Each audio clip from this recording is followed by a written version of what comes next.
Hey guys, my name is Pankaj Singh Mehra and I welcome you all to my YouTube channel Mehra Coaching Academy classes. In these classes, we are going to cover the syllabus of class 9 to class 12 of CBSE board. In parallel, we are going to cover the question related to JEE Main and JEE Advanced as well. If you are watching our video first time, do like, share and subscribe our channel so that you get regular updates of our video. So let's get started.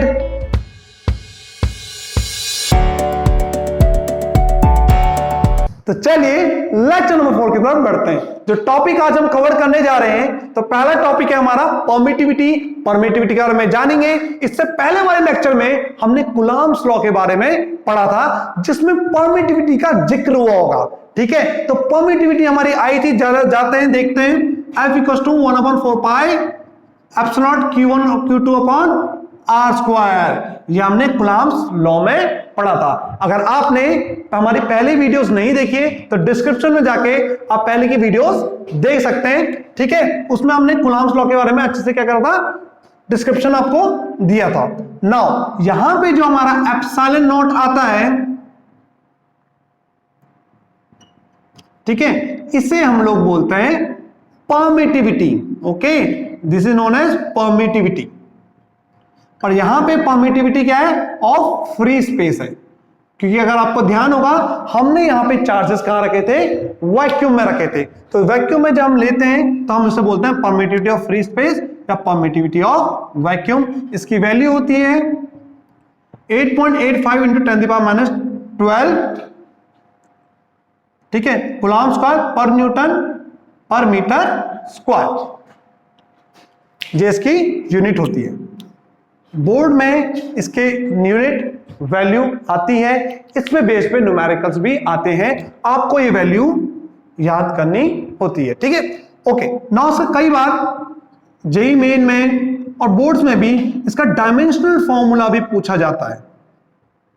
ठीक है, इसका dimensional formula आप लोग यहीं से निकाल सकते हैं या फिर आप यूनिट से जाके निकाल सकते हैं इसका डायमेंशनल फॉर्मूला। तो आज हम जो टॉपिक कवर करने जा रहे हैं वो है permittivity. Now what is permittivity? ठीक है, परमिटिविटी की पहले हम डेफिनेशन में जाते हैं, फिर उसके बारे में हम बात करेंगे। ठीक है, तो परमिटिविटी इज डिफाइंड, ध्यान से सुनिएगा, permittivity is defined as the measure of opposition offered to the external electric field, okay, by the medium. It is the measure of opposition offered to the external electric field by the medium. और दूसरी definition आप इसको ये भी याद कर सकते हैं, it is the energy stored, it is the potential energy stored under the influence of the electric field by the medium. तो यहां पे दो बार वर्ड आया आपका मीडियम। मीडियम क्या है? मीडियम आपका एयर भी हो सकता है, कोई भी वाटर हो सकता है, लिक्विड हो सकता है, वैक्यूम हो सकता है। तो मीडियम आपका कुछ भी आप ले सकते हैं। कंसीडर करते हैं, ध्यान से देखिएगा, Q1 और Q2 हमारे दो चार्जेस हैं जो A और B पॉइंट पे है। ओके, तो two charges Q1 and Q2 are kept under a medium. That medium can be air, water, anything. हमने कंसिडर करा ये मीडियम क्या है, एयर। नाउ जब दो चार्जेस आपस में होते हैं तो दो आपस में क्या लगाते हैं, फोर्स लगाते हैं, इलेक्ट्रिक फील्ड आपस में लगाते हैं। तो कंसिडर करिए कि Q1 ने Q2 में एक इलेक्ट्रिक फील्ड लगाया। क्या ये 100% इलेक्ट्रिक फील्ड A से B में ट्रांसफर होगा? ध्यान से सोचिए फिर से, क्या ये 100% इलेक्ट्रिक फील्ड A से B में ट्रांसफर होगा? क्या आंसर है इसका? नहीं, ये 100% ट्रांसफर नहीं होता है। द क्वेश्चन अराइजेस व्हाई, ऐसा क्यों होता है कि यहां से A से B में 100% ट्रांसफर नहीं होता है? तो आइए जानते हैं इस बारे में कि क्यों नहीं होता। क्योंकि इनके बीच में हमारा एक नेक्स्ट चीज आती है, वो होती है मीडियम, जो हमारे यहां पे विलन का काम कर रही है, जो A से B में एक्सटर्नल इलेक्ट्रिक फील्ड जाने नहीं दे रही है। ठीक है, तो ये मीडियम यहां पे एक रोक लगा रहा है, प्रिवेंट कर रहा है, ठीक है, ताकि यहां से इलेक्ट्रिक फील्ड का ट्रांसफर ना हो पाए। अब ये किस तरीके से लगा रहे हैं, इसकी फिजिक्स को हम जानते हैं।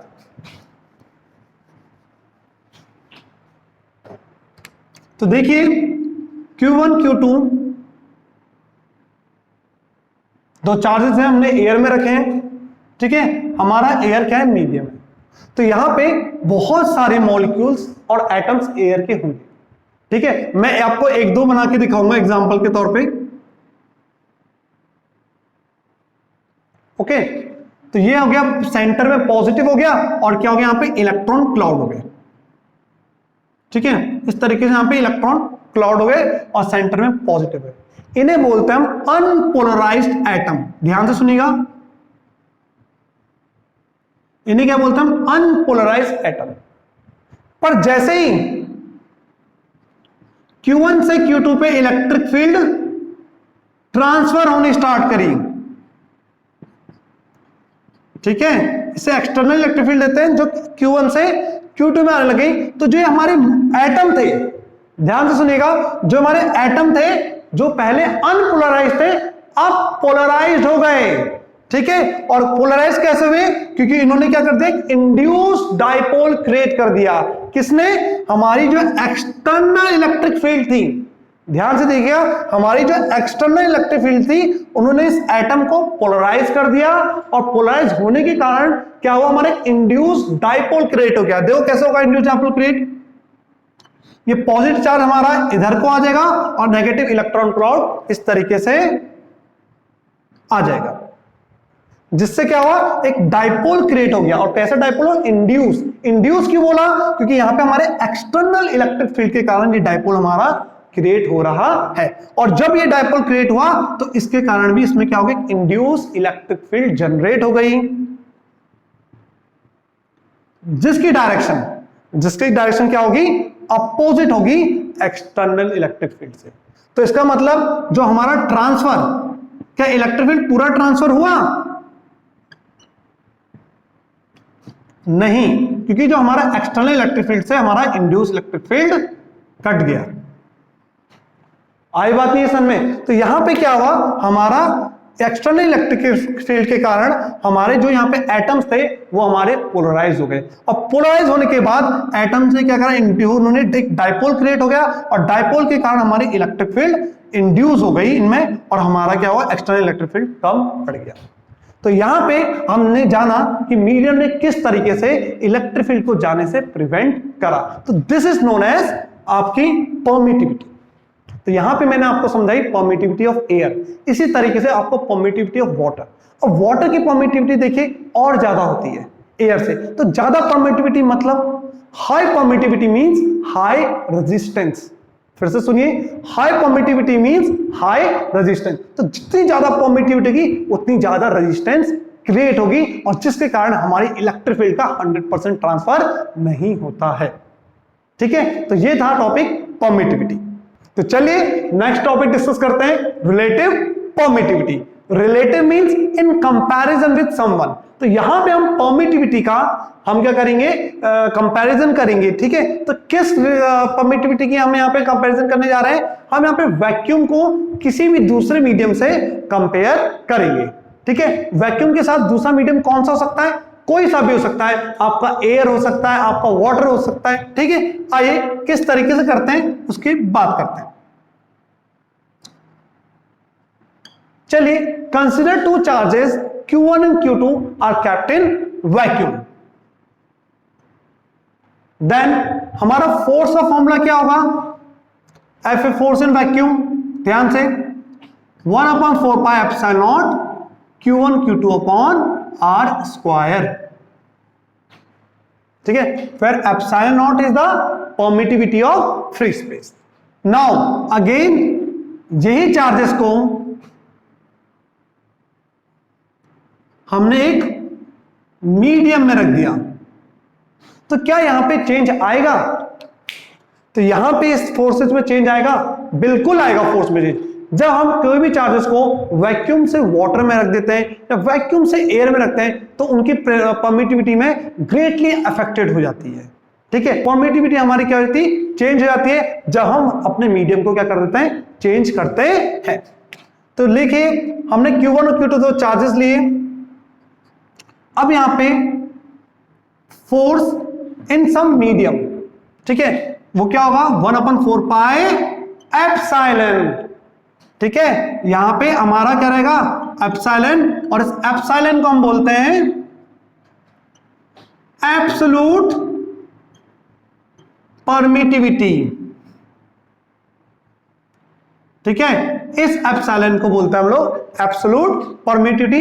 ये किसी भी हमारी मीडियम की हो सकती है, ठीक है। तो एफ मीडियम यहां पे आप दूसरा वैक्यूम के अलावा कोई भी ले सकते हैं, एयर, वाटर या कोई भी आप लिक्विड ले सकते हैं।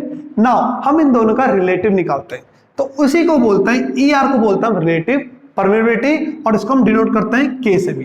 के को हम बोलते हैं डाइलेक्ट्रिक कांस्टेंट, ठीक है। ई आर हमारी रिलेटिव परमिटिविटी है। तो देखिए इसका फॉर्मूला क्या होता है, F vacuum upon F medium. तो force when the charges are kept in vacuum to the force when the charges are kept in a certain medium, that medium can be your air, water, anything, okay. Now F vacuum हमारा क्या है 1/4 pi epsilon naught Q1 Q2 upon are square, और यहां पे देखिए 1/4 pi epsilon Q1 Q2 upon are square. तो यहां से आपका देखिए सब वैल्यूज कटेंगी, हमारा क्या बचेगा एप्सिलॉन अपॉन एप्सिलॉन नॉट। तो यहां से ई आर हमारा क्या है एप्सिलॉन अपॉन एप्सिलॉन नॉट। इस चीज को आप लोग याद रखिए। तो यहां से हमारे एप्सिलॉन की वैल्यू क्या आ गई E are into E naught, ठीक है। तो एप्सिलॉन की वैल्यू क्या गई epsilon are into epsilon naught. अब देखिए एफ मीडियम इन वैक्यूम, तो इसको हम दूसरे तरीके से किस तरीके से ले सकते हैं, देखिए एफ मीडियम को 1/4 पाई एप्सिलॉन, अब देखो एप्सिलॉन की जगह हम क्या ले सकते हैं e are into epsilon are into epsilon naught, Q1 Q2 upon are square. F medium equals to 1/4 pi epsilon r epsilon naught Q1 Q2 upon are square. तो देखिए हमने यहां पे एब्सोल्यूट परमिटिविटी को, epsilon is your absolute permittivity को epsilon r that is relative permittivity और relative permittivity of free space के terms में हमने यहां पे लिखा, और एफ मीडियम की हमने वैल्यू निकाल दी। चलिए रिलेटिव परमिटिविटी को हम थोड़ा एग्जांपल के तौर में भी जान लेते हैं। अगर आपने दो चार्जेस को वाटर में रखा है, ठीक है, अगर आपने दो चार्जेस को वाटर में रखा है तो पता है उनका फोर्स क्या होगा एज कंपेयर टू वैक्यूम।